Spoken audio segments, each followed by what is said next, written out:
สภาพความเสียหายพี่น้องดินไหลลงมาอ่นหญ้าเบิดพี่น้องนี่เนาะหญ้าที่เขาปลูกนี่หญ้าที่เขาปลูกไว้ดินมันไหลมาอ่นเต็มไปเลยเนาะยุดโตกพี่น้องต้นมะฮุงกำลังเป็นดอกเนาะไปเบิดพี่น้องแต่เสียดายพี่น้องเอ้ยนี่ท่อระบายน้ำมาพี่น้องเขาเห็ดไว้มันบูยูพี่น้องท่อ4 นิ้วเนาะน้ำมันมาอังอยู่นี่พี่น้องน้ำมันลายเนาะญี่ปุ่นยังมีน้ำคังอยู่เนาะน้ำมันไหลมาผิวเบิดแล้วก็ทั้งฟังเบื้องน่ะดินทั้งฟังเบื้องน่ะมันสูงเนาะดินเขาเจ้าอยู่ฟังเบื้องน่ะมันสูงมันนูนเนาะแล้วมันไหลลงมาผิวเบิดเลยพี่น้องน้ำมันมีทางไปเนาะ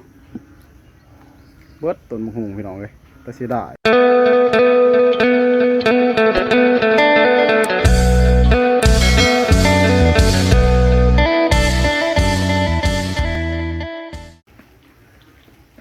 ครับสบายดีสวัสดีพ่อแม่พี่น้องเบิดสุขุสุขคนเนาะเขากสิพามาเบิ่งสวนเนาะพี่น้องหลังจากฝนตกเนาะ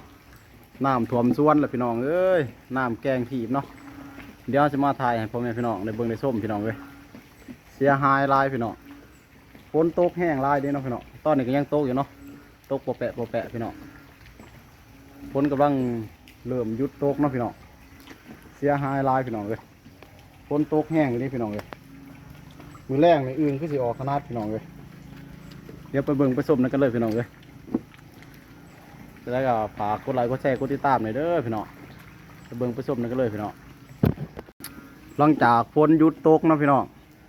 ฝนตกแห้งดีพี่น้องเลยน้ำหงที่เบิดพี่น้องน้ำมันไม่มีหมองไปเนาะจะเล่นน้ำที่หนูทรงมันสิเปียกโอ้ยน้ำแกงที่เบิดพี่น้องแถวนี้เนาะน้ำหงเบิดเบิ่งน้ำแช่ต้นไม้พี่น้องเสียหายหลายดิพี่น้องเลยโอ้เบิ่งพี่น้องที่มาถ่ายให้เบิ่ง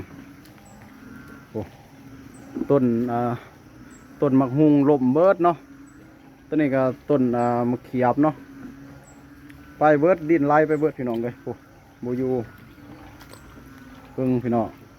ดินยังไงไปเบิดขนาดมีมองระบายน้ำเขาเห็ดมองระบายน้ำมันยังบูยูนี่พี่น้องเห็นบ่ไปเบิดเลยพี่น้องเอ้ยโอ้เบิดพี่น้องท่านั้นก็ดินไหลลงไปอดหญ้าเบิดนะพี่น้องท่วมหญ้าเบิดพี่น้องเลยเนี่ยสิลงไปถ่ายให้เบิ่งเนาะอันตรายขนาดพี่น้องเลยเสียหายหลายหมื่นขนาดได้นี่พี่น้องเลยมันลื่นโอ้พี่น้องเลยโอ้มือ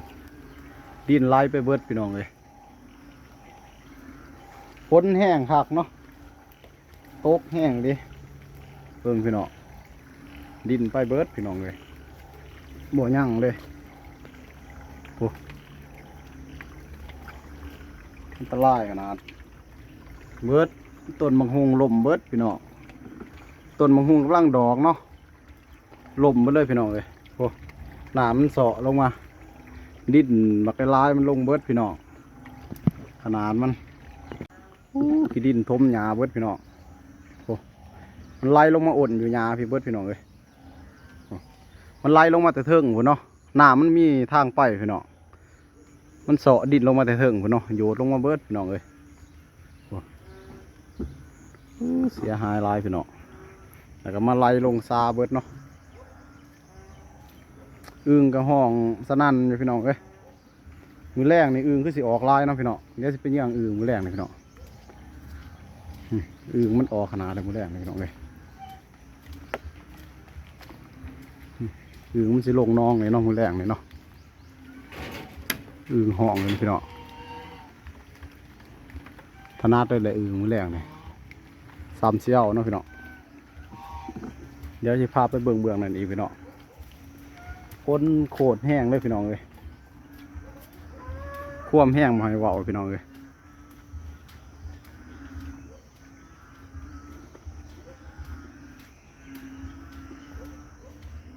ทางเบื้องนั่นก็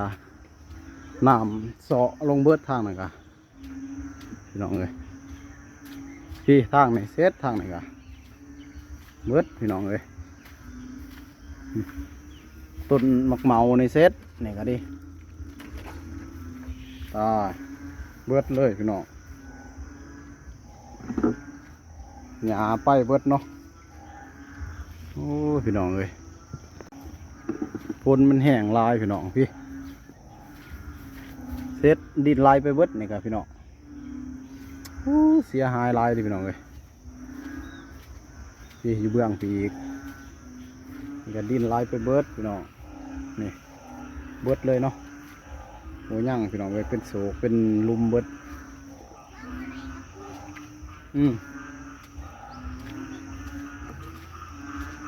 ยังก็เอาโบอยู่พี่น้องเลยน้ำมันลายเนาะพี่ตั้งพี่ได้เบิดพี่น้องเลยโบยั่งพี่น้องโอ้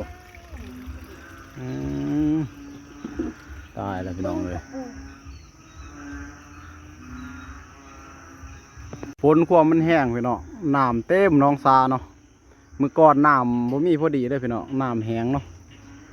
ฝนตกรอบเดียวเนาะนักเลยพี่น้องขางกระแพงในกระน้ำเอาไปเบิดพี่น้องดินนี่ฝนตกแห้งหลายพี่น้องเลยพี่น้ำมันลงมาแต่ถึงพี่เนาะดินมันสูงเจ๋เพิ่นทมสูงเนาะไล่ลงมาพี่น้ำมันมีทางไปเนาะพี่น้องพี่น้องเลยวังมือว่านนี่ก็ได้ค้นดินมาทมอยู่เนาะเอาดินมาใส่เนาะไปเบิดพี่น้องเมื่อยเลยพี่น้องเลยนี่น้ำมันลงมาแต่ข้างบนเนาะไล่ลงมาพี่ออกไปฝุ่นเนาะวังโต๊ะแห้งๆหยาดนี่พี่แล้วพี่น้องถ่วมเบิดแถวหยาดนี่เนาะนี่น้ำมันไล่ไปเบิดเลยเนาะมันบูยูเลยพี่น้องอันตรายอะไรพี่น้องเลยเบิ่งความสูงข้างบนพี่น้องน้ำมันมีทางไปข้างบนเนาะมันก็ไล่ลงมาพี่เต็มเบิดแถวนี่พี่น้องแถวนี่แมนเบิดอะขนาดมันพี่น้องเลยนักพี่น้องนักหลายมือแรงนี่เบิ่งอึ่งมันสิออกมาพี่น้องเดี๋ยวจะถ่ายให้เบิ่งพี่น้องมือแรงเนาะเถื่ออึ่งมันออกมือแรงนะพี่น้องฝนตกแห้งหลายพี่น้องเลยน้ำนี่น้องซาเนี่ยเกือบเต็มปกติน้ำมันบลายไปนี่เนาะพี่น้องโอ้พี่น้องเลยเสียหายหลายพี่น้องขนาดนั้นพี่น้องเลยหมูย่างเบิดดินจนมันสิอดนองพี่น้องเอ้ยโอ้ขนาดมันโหดดิพี่น้องเลย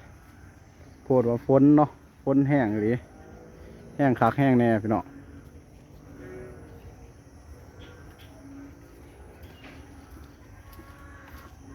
ทมหญ้าที่เขาปลูกไว้น้ำทมเบิดพี่น้องเลยทมเบิดเลยเนาะดินมันไหลลงมาแต่ข้างบนเนาะต้นมะฮุงกระลุมเบิดพี่น้องเลยขนาดมันพี่น้อง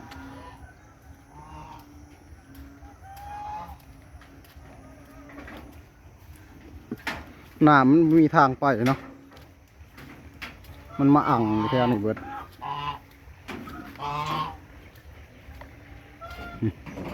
น้ำแกงถีบด้วยพี่น้องเอ้ยน้ำความลายพี่น้อง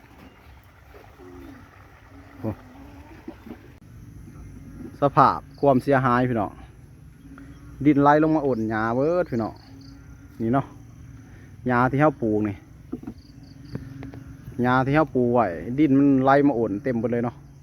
อ่นต้นใหม่เลยเนาะพี่น้องแล้วก็ดินไหลลงซาเนาะฝนความมันแห้งเนาะทางนั้นน้ำแกงที่ด้วยวังช่วงฝนตกแห้งๆเมื่อกี้นี่น้ำท่วมหญ้าไปเลยเนาะแต่ว่าทางฝั่งเบื้องนั้นมันบริเสียหายแค่น้ำท่วมซื่อเนาะมีแต่ทางนี้เนาะดินมันมาอ่นพี่น้องน้ำมันไหลลงมาแต่นี่พี่น้องน้ำมันข้างบนมันมีทางไปเนาะพี่น้องทางไหนกามันบูยูเนาะน้ำมันลายแห้งมันบูยูมันทะลักออกทางนี่ดินก็ไปเบิดพี่น้องแต่ แต่จริงเฮาเฮ็ดท่ออันนั้นไว้เป็นท่อระบายน้ำเนาะพี่น้องมันก็บ่อยู่พี่น้องน้ำมันลายแห้งเนาะมันหล่นท่อแล้วมันก็ว่าอ่าเสาะดินอยู่มองนี้ลงเนาะต้นมะฮุงเฮาล้มเด้อพี่น้องเฮาก็สิได้ย้ายต้นมะฮุงนี่ไปปลูกหม้องใหม่เนาะโอ้หมื่นพี่น้องเอ้ยเบิ่งพี่น้องความสูงเนาะเจเพิ่นถมดินสูงแห้งเนาะ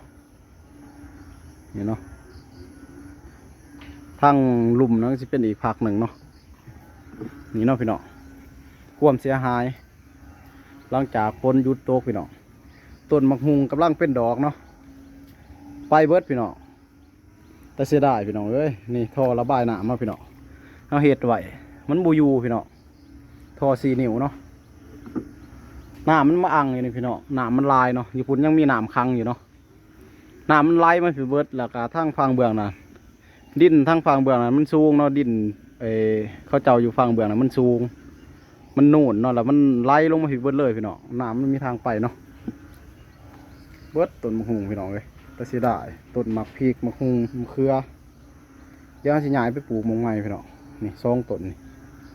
แล้วก็ต้นอันนี้เฮาก็เกือบไปพี่น้องต้นพระอีหุ่มเนาะเกือบวางส่วงก้อนกับพายุเขาพี่น้องก็เซตอีกล่มแล้วก็ค่ำขึ้นใหม่นี่ก็ฝนตกเองน้ำมาซอดิน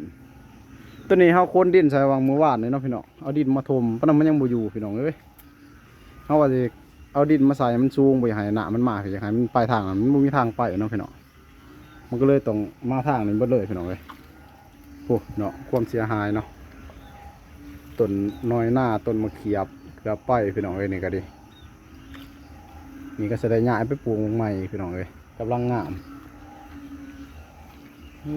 เสียหายหลายพี่น้องนักพี่น้องเอ้ยเฮ้ยน้ำมันมีทางไปพี่น้องเดี๋ยวจะมาถ่ายให้เบิ่งฟังเบิ่งหน่อยเนาะนี่ก็ยังอังอยู่พี่น้องน้ำอังถีบอยู่นี่โอ้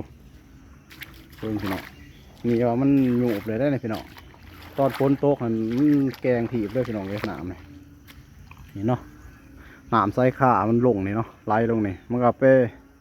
ไปทางนั้นเบิดเพราะมันค่ากำแพงเนาะทางนี่ทางขางนี่ทางนั้นค่ากำแพงทางนั้นก็ไหลลงผู้ทางนี้ก็ไหลลงพี่เนาะทางฝั่งเบื้องนั้นดินเขามันสูงเนาะพี่เนาะแล้วมันก็ไหลลงนี่เบิดน้ำไหลออกมานี่พอมันไหลออกไปทางน้ำก็ระบายบ่ทันเนาะน้ำมันมหาศาลเนาะพี่เนาะทางฝั่งเบื้องนี่ต้นไม้บ่ได้เสียหายเนาะพี่น้องบ่เสียหายทางนี้ต้นใหม่พี่น้องเดี๋ยวจะมาถ่ายเบิ่งนี่ขนาดโตดินเจเพิ่นทมขึ้นสูงเลยได้พี่น้องน้ำมันยังทะลักเข้ามาพี่น้องทะลักเข้ามาพี่ทางนั้นออกไปหูทางนั้นลงไปทางนั้นเนาะเพราะว่าน้ำมันบ่มีมองออกเนาะพี่น้องข้างกำแพงนี่เนาะมันติดกำแพงเบิดเนาะนี่เขาก็เอาดินมาใส่วางมือก่อนนี่เนาะพี่น้องนี่เอาดินมาใส่น้ำหงที่พี่น้องเอ้ยบานก็ยังบ่ทันเหลวก็ยังบ่ทันปรับให้มันเรียบร้อยอยู่เนาะดินก็ดิ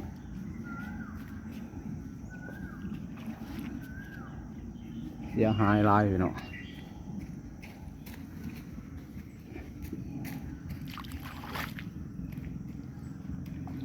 เบิ่งพี่น้องทางฝั่งเบื้องนะแต่จริง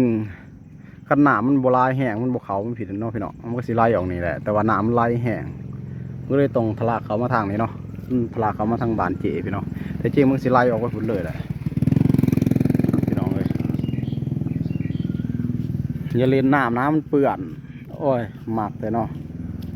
เมื่อยน้ำหลูกับพ่อแห้งพี่น้องเลยพี่น้องน้ำหงถีบโอ้ตั้งฟังเบื้องจะมาถ่ายเบื้องพี่น้องเลย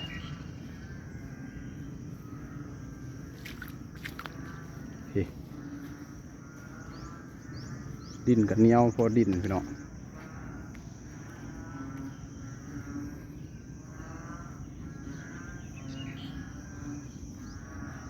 น้ำมันมาทางนี่พี่น้องเลยทางนี่ก็ลงมาทางพี่เบิร์ด เพราะนั้นทางฟังเบื้องนั้นมันยังอยู่นะพี่น้องพี่หน้าทางนั้นมันก็ทะลักมาทางไหนทะลักมาพี่ก็เลยพี่น้องเลยเฮ้ยมันเต็มอยู่น้องพี่กับห้องโอเดดพี่น้องเลยต้นแรกนี่ออกธนัดเลยพี่น้องเห็นเนาะพี่น้องมันลงน้องอะไรมันแรงนี่นี่เสียหายลายพี่น้องเลยพี่ว่าหนามมันมีทางไปเนาะหนามมันมีทางไปพี่น้อง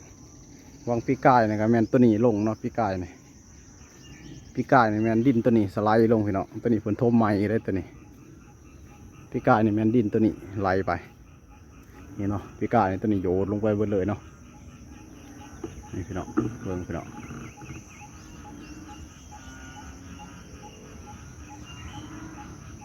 โอ้กระหลอกนี่ต้นใหม่นี่เนาะน้ำท่วมเบิดแถวนี่แกงถีบเลยพี่น้องเมื่อกี้นี่เนาะขนาดมันพี่น้องเลยเสียหายหลายโอเคเนาะพี่น้องเราก็สิได้จบคลิปไว้เพียงสำนีก่อนเด้อพี่น้องจะได้ก็ฝากกดไลค์กดแชร์กดติดตามเนาะเพื่อเป็นกำลังใจให้เราในการเฮ็ดคลิปต่อๆไปพี่น้องเลยคลิปหน้าพอกันใหม่พี่น้องเดี๋ยวมื้อแรกสิไปเยี่ยงเนาะพี่น้องถ้ามันออกเนาะเดี๋ยวถ้ารอเบิ่งรอส้มในกันพี่น้องเลยว่าสิได้บ่มันสิออกลายบ่มื้อแรงเลยเนาะมาถ่ายให้พ่อแม่พี่น้องได้เบิ่งได้ส้มเนาะหลังจากฝนเศร้าตกพี่น้องเลยหลังจากฝนเศร้าตกความเสียหายลายอยู่เนาะพี่น้อง